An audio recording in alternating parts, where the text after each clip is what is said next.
চুল কাটবি বুঝলাম, তুই আমার নাবিদ কইলি গা?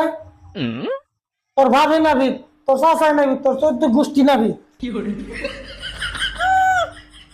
নাফিত রে, নাফিত কুমু না তাহলে স্যার কুমু। এই গাদা, এত পেশাল পারস কে? মানে ভয়।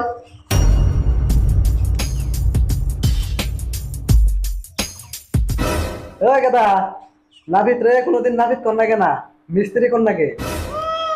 যে চুল কাটে তারে নাফিত কয়, আমি সেরে কইয়া দিছে আমারে। সারে কইলেও নাভিত রে কোনোদিন নাভিত কর না কেনা, মিস্ত্রি কর নাকি? কে মিস্ত্রি কুমু কে? এতে আবুর চুল কাটা সাতরালাই করে দেন না বড়। এই গাদা চুপ থাক, আজকে থেকে মিস্ত্রি কবি।